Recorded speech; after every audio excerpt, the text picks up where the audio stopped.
Hey guys, welcome back to another video. In today's video, we are going to be having a look at the Feb-March 2022 Paper 1 Economics. There's no marking scheme for this paper, but then since the May-June exams are coming close, I decided let me just upload this without the marking scheme. So if there's any mistakes, do let me know down in the comment section. And if you're watching this video, check the comments in case there's any mistake. I'll be pinning the comments so that you are aware of the mistake, and I'll also explain it in the comments down below. So I've tried my best though to not make any mistakes, and also some of the questions are repeated from like very old questions.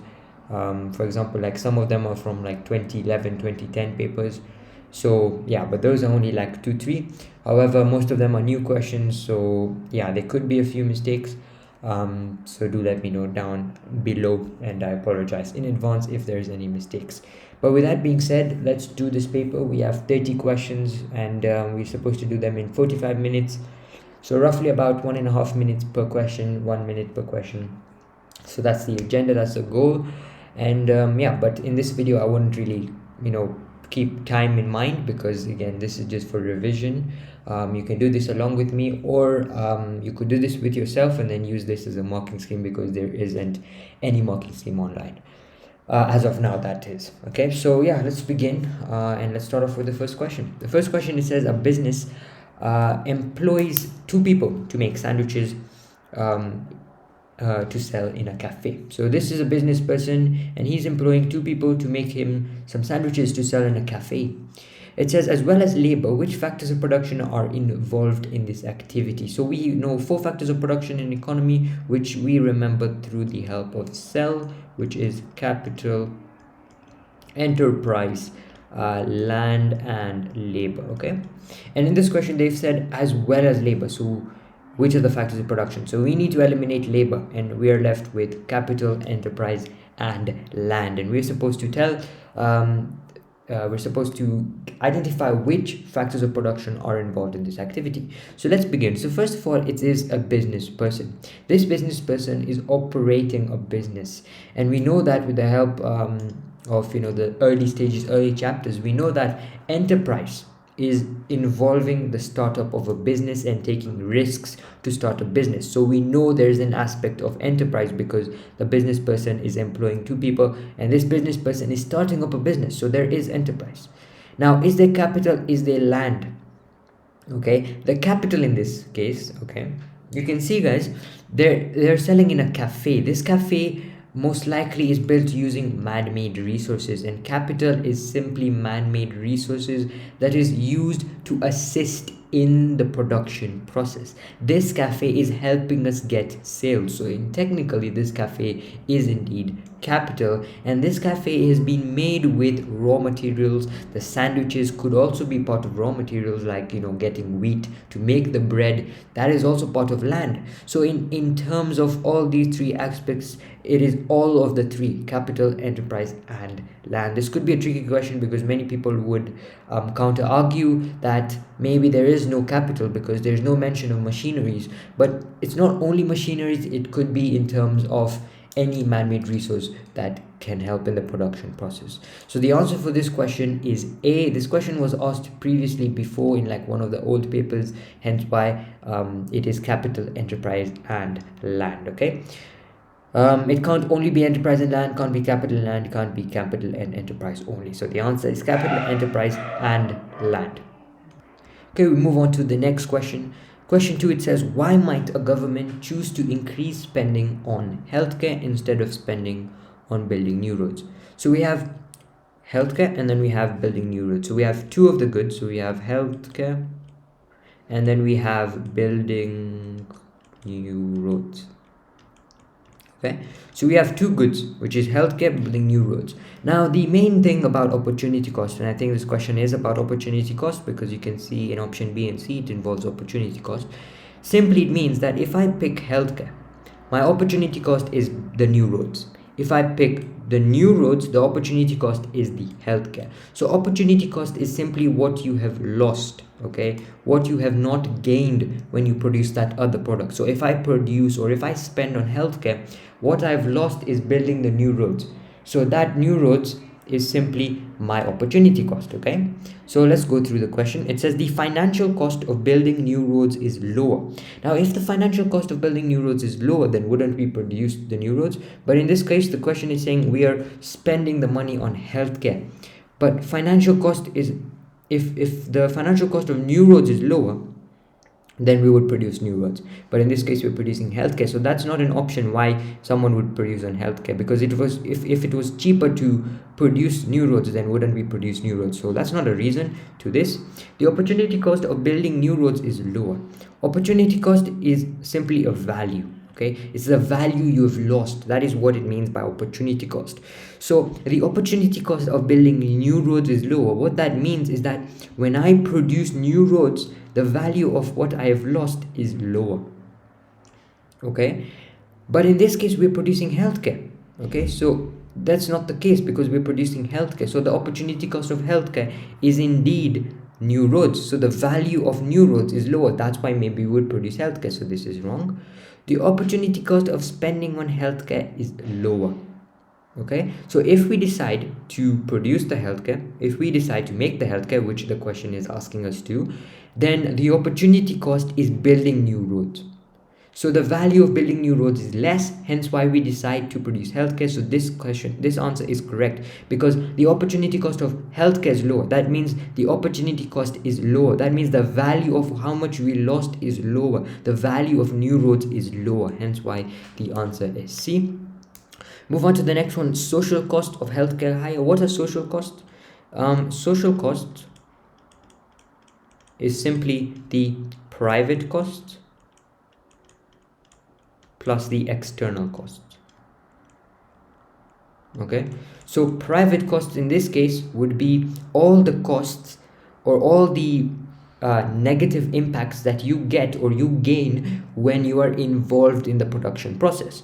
But external cost is when you get the disadvantages when you are not even taking part in the production process. For example, an external cost is pollution. I am not in the production or the consumption of a certain product, but I am still being affected by pollution. That means that is an external cost. So if social costs of healthcare are higher, then why would the government spend on healthcare? Because if there's many disadvantages of healthcare, if there's many impacts on healthcare, the government does not want to harm anyone, hence why they wouldn't produce healthcare. So again, this isn't a reason to why social costs of healthcare is higher, because if that's actually a bad thing for healthcare, so the government can't produce something if there's many disadvantages to it. Okay, so the answer is C for that question. The next question, it says in 2020 many economies were operating under the production possibility curve. Okay, so they were these economies were operating under the production possibility curve. What does this mean? Okay, now you need to know 3 points in the production possibility curve.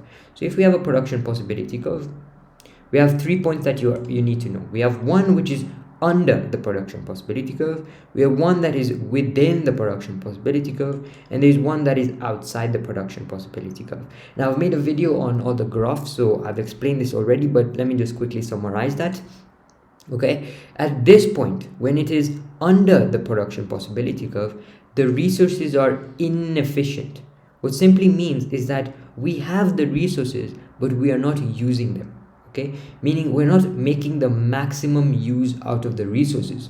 Meaning I have many coal, I have a lot of gold, silver, but I'm not making goods out of that. That means that I am operating under the production possibility curve.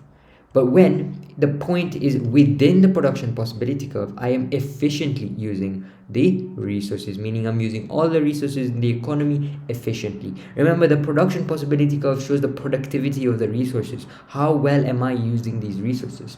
And then at this point, it is unattainable, which means that I don't have enough resources to produce a certain product because I don't have enough resources for that. So in this question, we are being asked how many economies are operating under the production possibility curve, meaning at this point, at the point where the resources are inefficient. So we're looking for something whereby it shows that the resources are inefficient. Okay, so let's see. It says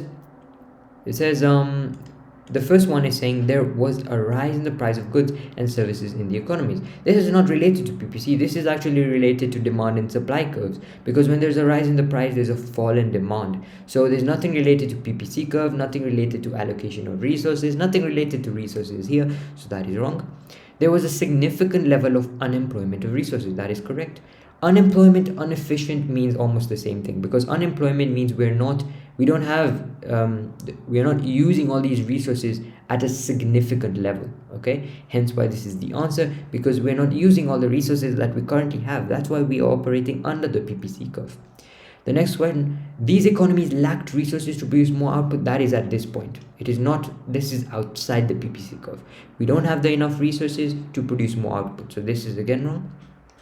These economies were producing at the most efficient point. The most efficient point is when you're within the production possibility curve, when you're on the production possibility curve. But in this case, we are under the production possibility curve. So again, this is wrong. Okay, so hopefully understanding this. Okay, quite straightforward. The first few questions are usually always on PPC curves, factors of production, opportunity cost, and some of the basic stuff. Okay, move on to the next question. It says, which combination of terms describe a public good? Okay, which describes a public good? So we have two types of goods. We have, of course, the private goods, and we have public goods. Okay, so we have private goods and we have public goods. So what's the difference between private goods and public goods in terms of excludable and rival? So before we go to that, what does excludable mean? Okay, now simply what excludable means is that I can charge a certain amount of money on a particular product. For example, we have diamonds. Okay, we have diamonds. Okay, we have diamonds. I can charge the customer according to the ability and willingness of their customer. Okay, and that makes it a private good. Okay, because I can charge someone a particular price of the product. But when it is a public good, for example, a road, I cannot charge someone for using the road. I cannot charge someone for using the street light, because there is no measure of value. That means that the public goods are excludable. They are not excludable, sorry, because I cannot give a certain price on them. Okay, I cannot say you've been using the road too much, you need to pay more. There's nothing like that in public goods. So public goods are not excludable. Now, when we're talking about rival, well, it comes from its name. Rivalry is competition. Okay, with private goods there is competition because people want a certain product. When I consume a certain product, there is that one less product. If I buy jewelry, there is that one less jewelry in the market. But for public goods, even if I use the road or I not use the road will always be there. If I use the street light, do not use the street light will always be there. So there's no rivalry, there's no competition, there's no demand for these roads. Okay, so hence why even public goods are not rivals. So the answer is A. But if it was private goods, it would be excludable and it would be rival. Okay, so the answer would be D if it was a private good. So if it was a private good, then it would be yes and yes. But now it's a public good, so it'll be no and no. Okay, fairly straightforward. We move on to the next question. In the diagram, which line represents perfectly price elastic demand? Okay, so let me just quickly go over all the graphs that you need to know. Just a quick summary. The first one right here is this one. This is perfectly inelastic demand. That means that when I change the price, okay, no matter how much I change the price, the demand will always be the same. Okay, so even if I keep changing the price and keep changing the price, the demand will always be the same. Now theoretically this is possible, but I don't think there's any product that like I can charge $1 billion and the demand will be the same. Okay, there's no certain product like that, but in theory we have something called the perfectly inelastic demand. Okay, then we have the perfectly elastic demand. So this is inelastic. Then we have the elastic. The perfectly price elastic demand is when there's a straight line. And what this means is that when the price is the same, but there's still a change in the demand. Okay, now an example to this would be, for example, during the COVID times, people wanted to buy their own vehicle so that they can social distance instead of using public transportation. So that means the price of the car remained the same, but the demand has increased even with the price being the same. So this just shows that the price is the same and the demand has changed. So that just means that this is perfectly elastic demand. Okay, so this is inelastic, this is elastic, and then we have the other curves, like this one is elastic, and then this one, if it's more like a higher gradient, it is inelastic. Okay, this one is elastic. That means elastic is when the demand changes greater than how much I change the price. Inelastic is when there is a significant less change in demand. So in this question, it's asking us in the diagram which represents a perfectly price elastic demand, which is simply this one right here, because I said this one is perfectly price elastic demand, this one is perfectly price inelastic demand, this one is elastic demand, this one is inelastic demand. So the answer here is a straight line, which is D. Okay, it's a straight line. That simply means that the quantity changes with price being the same. Move on to the next question. The formula for a goods price elasticity of supply needs to be completed.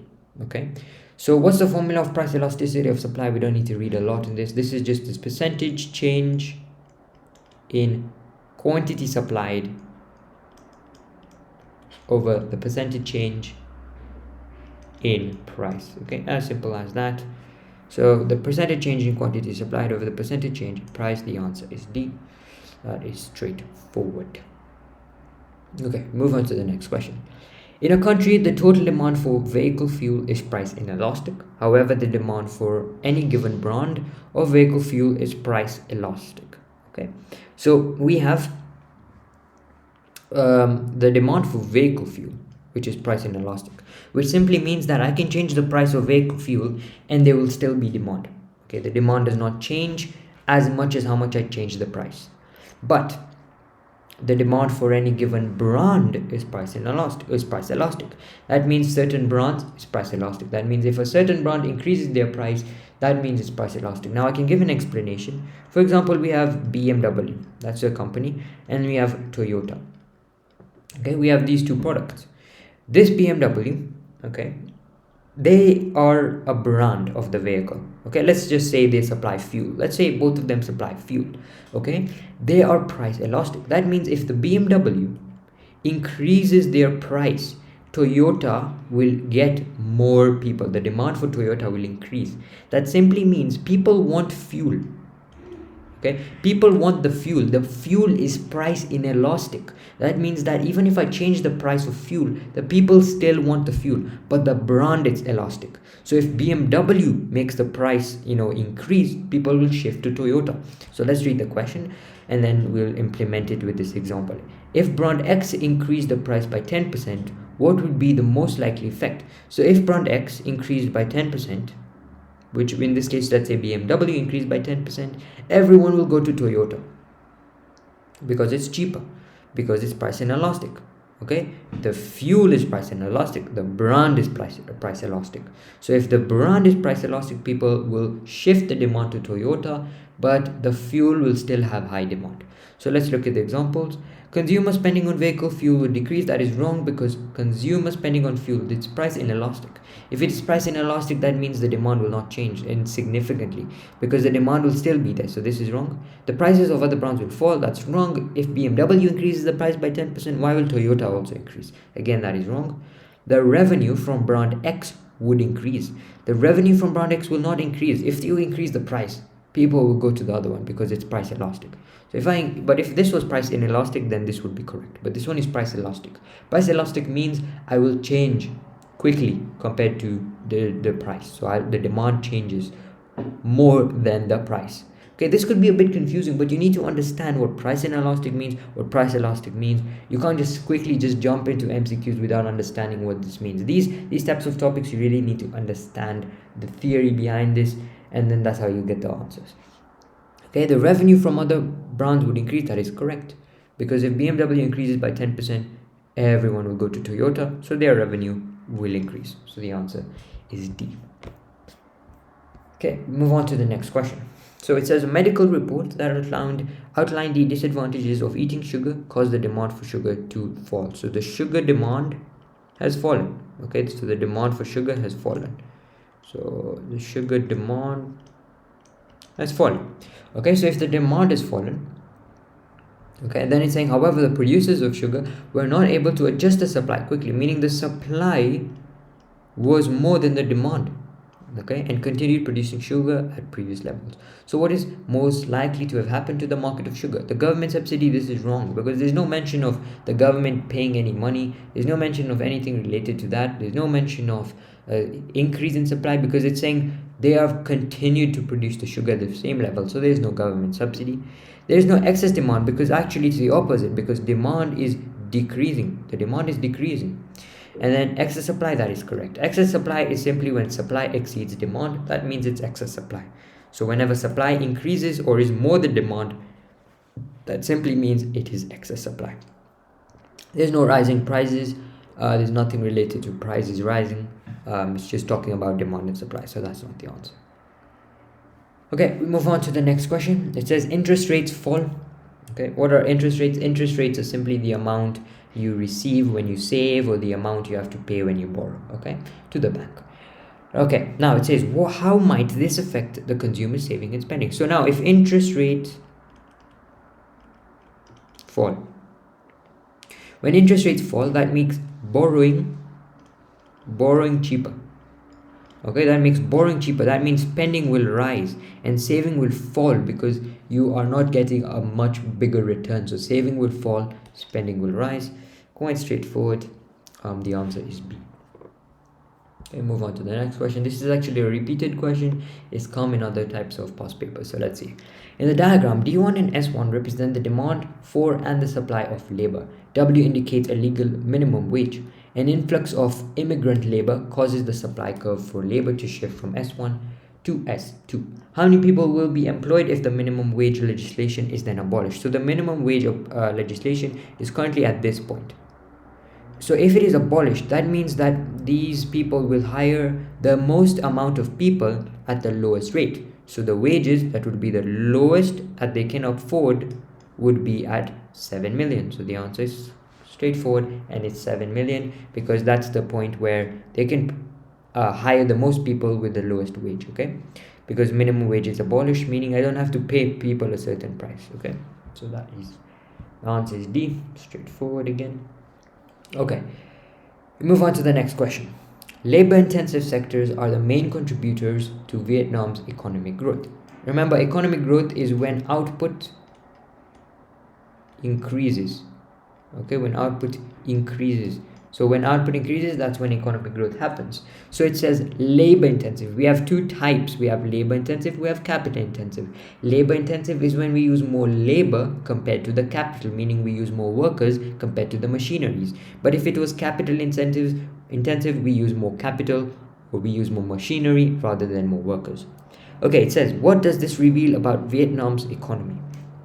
Okay, let's see. The availability of labor in Vietnam is low. That is incorrect, because since they're using labor intensive, that means that the availability of labor is high. If it was low, then labor would be too expensive and it would be capital intensive, because remember, when the supply of labor is low, the wages is high, but when the labor is high, the wages is low. Okay, hence why that is wrong, because it's labor intensive, meaning people can afford the labor, so that's wrong.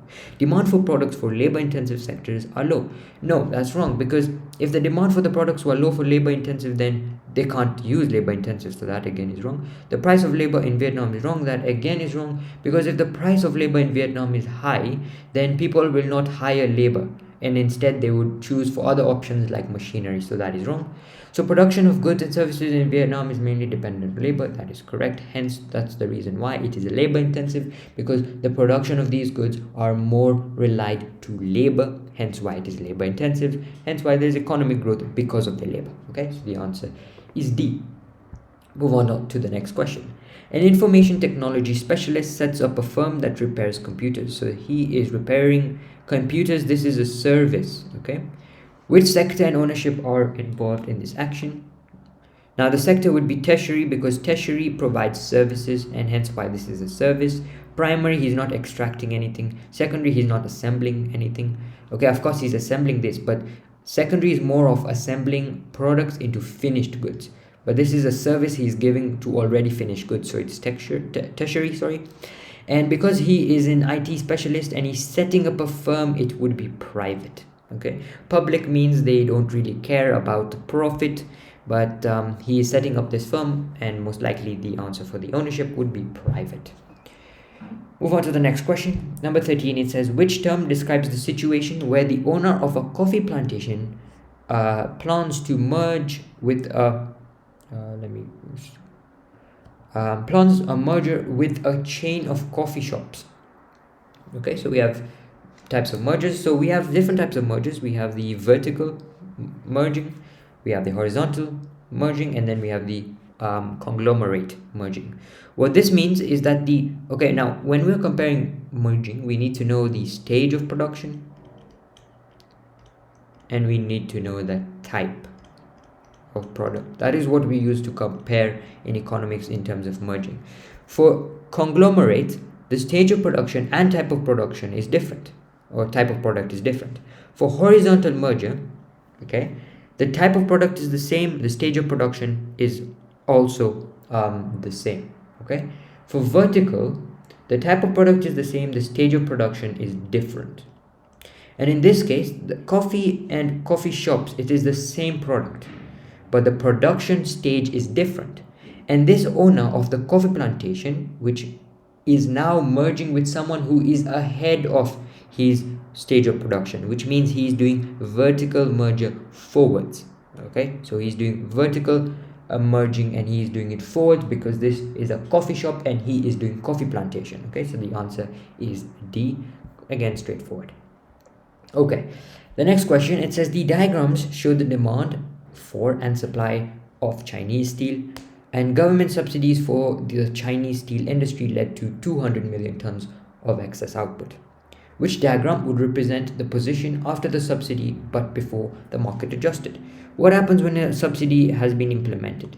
Whenever there is a subsidy, okay, the supply curve shifts to the right because the cost of production becomes cheaper.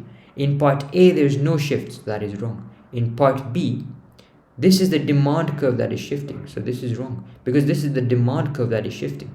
Supply curve is always this side. This is the demand curve shifting and there's no demand change here. So again, that is wrong. So that makes C or D the answer.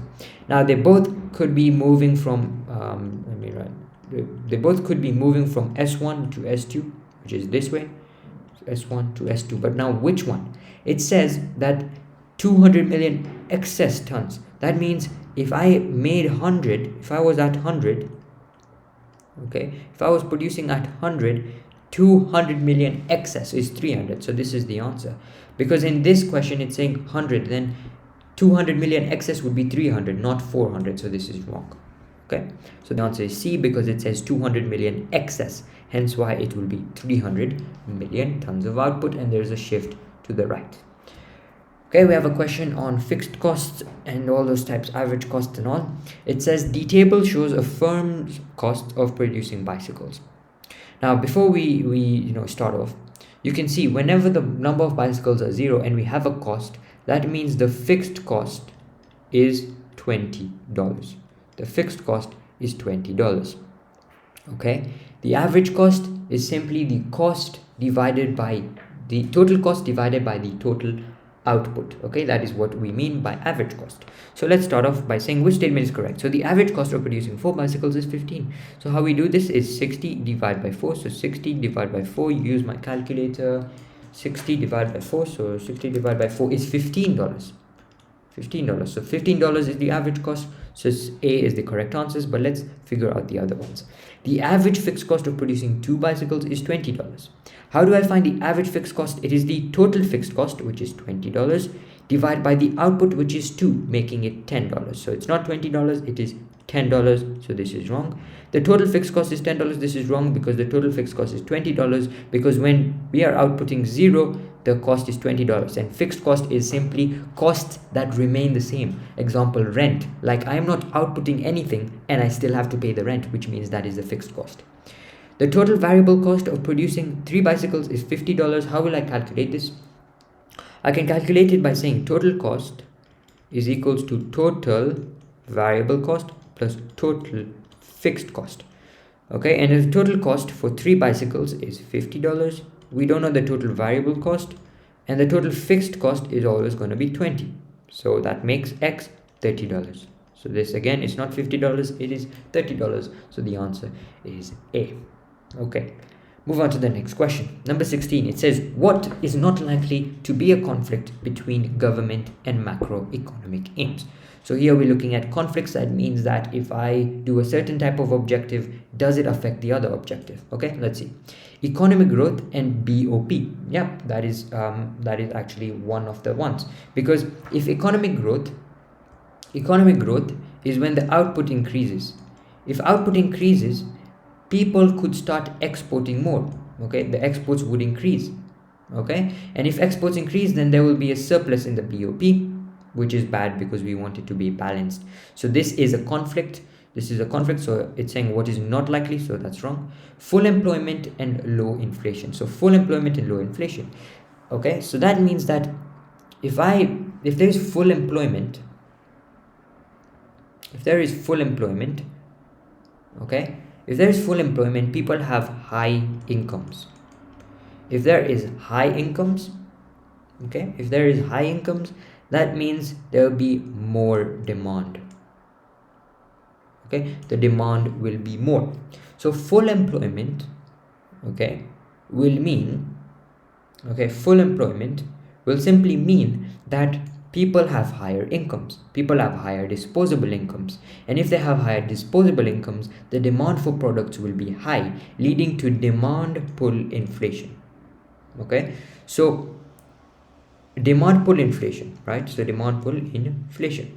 So that means the inflation will rise. So there won't be low inflation, there'll be high inflation. But we'll just put a tick here because this could be a possibility. But again, it's saying what is most not likely. So we need to look at the other examples in order to get to know which one is the best in case. Okay, redistribution of income and full employment. Okay, here if there is full employment, people have high incomes, isn't it? People have enough incomes, and redistribution of income is the gap between the rich and the poor. But if there is full employment, everyone is employed. Okay, meaning the gap could be less. So I don't think even this could be a conflict. So we'll put a tick again here, then we'll decide which one is the better argument. Stable prices and low unemployment. Stable prices, low unemployment. Yeah, this is conflict, because if there's low unemployment, then prices will vary. So again, this is wrong. Okay, so now which one are we going to pick? Okay, which is not a conflict with the government macroeconomic aims? Is it redistribution of income? Because if I'm doing redistribution of income, okay, that is the gap between the people's income. But if there's full employment, as I said, everyone will have a certain product. Okay, so I think the answer would be C. This would be the best one, because inflation and employment do have a conflict between each other. So hence why it might not be low inflation, but there could still be inflation. Okay, it just depends, right? It's just low inflation. So the best answer would be redistribution of income and full employment, because if full employment increases, right, if the employment rises, then people all have the same income. Okay, if everyone is employed, the redistribution of income will not be a conflict. Okay, because everyone has a certain income to live off to. Number 17, it says, what will reduce income inequality? Income inequality, to anytime you want to reduce income inequality, we need to charge more on the rich. So anything related to taxes on the rich people will help. Increase indirect taxation, everyone will have to pay this, so this will not reduce income. Increased progressive taxation, yeah, that is correct, because progressive taxation is taxation on the rich people, or the burden on the rich people is more likely than the poor people. So this is the answer. Regressive tax is the opposite of what we want, because regressive tax is the burden is more on the poor people. And then tax-free allowances again will not reduce income inequality. So the answer is B. A government decides to increase the rate of growth of domestic production through expansionary fiscal policy. Okay, so in simple words, they want to increase the rate of growth of domestic products, or we can just say they want to increase domestic products and they want to use expansionary fiscal policy. What is expansionary fiscal policy? Now what this simply means is, when we're using expansionary, is more government spending and less taxes. So we're looking for something like this. Decrease the money supply. No, this is monetary. And interest rate, monetary. Monetary. Decrease tax, correct. Increase government expenditure, correct. The answer is C. Move on to the next question. Number 19, the table shows the economic indicators for an economy over a 1-year period. Which indicator most likely caused economic growth? What causes economic growth? Economic growth increases when there is a rise in output. So if investment increases, there could be a rise in output. So the answer is this. Because if you increase the investment, that means investment is simply more capital. And capital means more efficiency meaning more output. Okay, so this would be the most likely reason. Unemployment, that's wrong, because if the unemployment increases, the output will fall. If there is inflation, again, prices are high, output falls. Saving, if people start saving more, investments fall, hence why there is low outputs, because people are not buying as much, so hence why it falls again. So the answer is A. What is the link between a change in interest rate and investment? Now, the link between interest rate and investment is simply that, as I explained on top here, is that if people start saving more, investments fall. And that means that if interest rates are lower, okay, if interest rates are lower, investments will be higher, because people can borrow more, and that means investments are more opportunistic, and hence why decreased interest rates will lead to an increase in investments. Okay, now sorry for the really bad quality here, but I'll try my best to read out what the question says. It says, which two types of citizens are counted in the calculation of unemployment rate? Type 1, full-time students, unemployed and not willing to work. Now, if it's a full-time student, we do not count them in the unemployment. Now, what you need to remember, here we look at women in households. We don't count them. Then we don't count students, which is full-time students. We don't count the retired, and we don't count prisoners. We do not count these people in in our calculations. So which two types of citizens are counted in the calculations? Okay, which two people are counted in the calculation of unemployment? Full-time students, not necessarily. Actually, retired, we do count them. Or let's see. Full-time students, we don't count them. Prisoners, we do not count them. Okay, and if unemployed and willing to work, we count them. Stay-at-home parent, we don't count them. Retired, we let's see. Okay, maybe we can count them. Voluntarily unemployed, we can count them. Unemployed and willing to work, we can count them. But if they're employed, then do we count them in the unemployment rate? Actually, if we want to calculate unemployment rate, we need to know the number of people who are employed and the number of people who are unemployed. So actually, we don't count retired people. We do not count retired people. So the answer would be D, unemployed and willing to work, and employed. Because for unemployment rate, we need to know the number of people employed and the number of people who are not employed, and then we'll find the rate. So that is employed over not employed, and we can get the employment rate. Okay, or unemployed people versus how many people are employed, and we can get the rate. An economy has a budget deficit and a high rate of inflation. So we have a budget deficit and high rate of inflation. Okay, so if there's a budget deficit, what that simply means is that expenses exceed the revenue. Okay, expenses exceed revenue for the government. Okay, meaning I'm spending more than revenue. But if there's a rise in unemployment, that means expenses must be smaller. Okay, expenses must be smaller. And if there is unemployment, that means inflation rate most likely is let's see. So if there is unemployment, if there's a rise in unemployment, inflation rate is the price of a certain product. Okay, and if everything becomes expensive, that most likely means, okay, that it is because of a high rate of inflation. Okay, high rate of inflation and a smaller budget deficit will lead to an economy having unemployment. Okay, because there's a high rate of inflation, the living standards will become very expensive. People will start, not employing as many people. Hence, the reason to this is because of high inflation and small budget deficit. Okay, the graph shows what happened to the rate of inflation in Chad for the period from March to December. Sorry again for the the lagginess.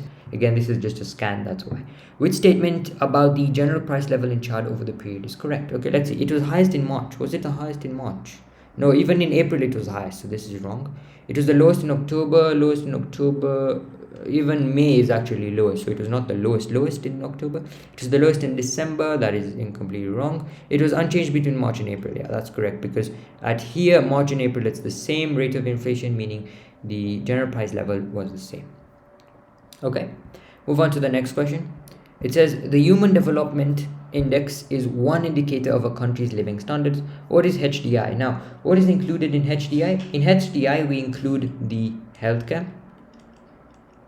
we include the education, and we include the income. So we're looking for something like that.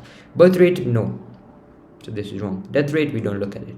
Life expectancy is part of healthcare, so that is correct. Income per head is part of income, many years of education. So the answer is C, because we need to look at all these aspects and it is there in C, hence why that is correct. Number 25. A newspaper article on poverty in country X included the following statements. The poverty line is living less than $2 a day. That is absolute poverty. Absolute poverty is when you can't even afford those basic necessities. Those on average income consume 5 more calories per day than those with lowest incomes. That is relative poverty. So the answer is B. Relative poverty is how much you are compared to the other people in the economy. Your income compared to other people in the economy. Number 26. What is usually found in a low-income country when comparing it with a high-income country? So usually low-income countries, they have high populations. They focus more on the primary sector. They have less skills. They don't save more, stuff like that. Okay, so a larger agricultural sector, that is correct. Less substance in farming, that is wrong, because they farm more, because that's more part of primary sector. Lower levels of productivity, that could be right. Higher levels of productivity of labor, that again is wrong. Okay, lower levels of productivity of capital. Okay, that means it's not a must, okay, because it's saying usually found in low income countries. But let's see, we could consider this, but let's see. Relatively fast growth of population, that is correct. And an older average age, that is wrong, because if they have usually a lower life expectancy, so this is wrong. Relatively lower levels of saving, that is correct. And less skilled workforce. Okay, so I think the answer would be B here, because it's not a must they are less skilled. Okay, it's not a must they're less skilled, and hence why they could have low income. So I think this would be the best, because there's lower level productivity of capital because they don't afford a lot of capital, and there's high level of productivity of labor. Or actually this could be a bit counter argumentative, but I think the answer would be B here, because higher levels of productivity of labor compared to the capital, because you see more people are farmers there, more people are in stuff like that, so the productivity of labor is higher there. Actually, you know what, it would be, okay, let's see. Relatively low levels of saving, that is for sure correct. And the less skilled workforce, maybe one of the factors of income is the skill. So I think we'll move our answer to D, because one of the factors of income is actually skill, not the productivity. Okay, so it's actually skilled, because if you're less skilled, the income will also be lower. So I'm going to go with this answer, but again, because we have no marking scheme, there's not really any answer that we can justify, but I think the answer would be D here. Okay, a country removes all tariffs on imported goods. What is the benefit of this change to consumers? So if we remove tariffs are simply barriers. So if we remove this, the imports price will fall, meaning the demand for imports price will increase. So export prices fall, nope. Import prices will fall, yeah, that's correct. That's why the import demand increases. Tariff revenue will fall. This is true, but it's not a benefit to the consumers. Exchange rate will fall, not relevant to this. Actually, it will increase, okay, because demand for imports increase.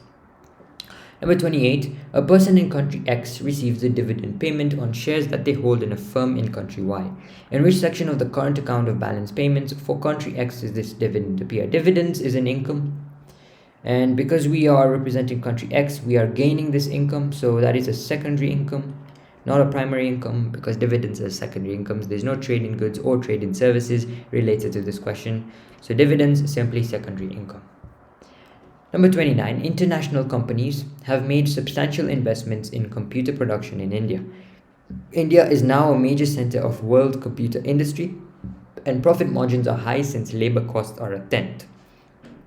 That simply means labor is cheaper. Okay, if labor is cheaper, then maybe wages are lower. So let's look at the examples. Access to cheap land is nothing related to land here, so wrong. Availability of capital investments, again nothing related to investment in this question.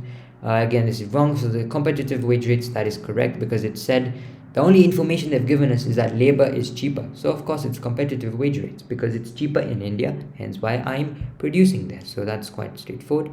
Okay, and the last question. The UK wants to increase exports in the US. They want to increase exports in the US. There are many reasons, or there are many ways to increase exports, but let's see. Which action will most likely achieve this? Borrowing US dollars from international banks? Not really. That will not affect exports if you just, borrow more US dollars. Devaluing the UK pounds against the US dollars. That is correct. Because if I devalue UK pounds, okay, then UK will increase the exports because US people will want to buy UK pounds because their dollars is more is a more of value than the UK pounds, hence why the answer is B. And remember, whenever your currency is a higher value compared to the other, when I export or when I import, it will be cheaper. So people in the US will start importing because it's cheaper for them because their value of currency is more in value compared to the UK pounds, hence why that would be the answer. Placing a quota on imports, that will not affect exports because imports will just reduce. Nothing will happen to exports. Selling US dollars, again, that will not affect exports. If we sell US dollars, it's actually the opposite, okay, because that will decrease exports. Okay, with that being said, that marks the end of this video. There might be a few mistakes. Some, economics is, could be sometimes a bit debatable. So if you have any argument or any debate, do let me know down in the comments if it's valid. We'll talk about it. If it's valid, I'll pin it down, and we'll just wait for the marking scheme to be published, and then I will update the comment section whether the information is right or wrong. And yeah, if you're watching this video, do check the comments below, because if there's any mistake, I don't want to misguide you. But I've tried my best again to not make any mistakes. So with that being said, guys, thank you for watching this video. This video was really requested because there's nothing online related to this paper, so hopefully this was helpful. And with that being said, all the best for your MCQs, and I'll see you in the next video.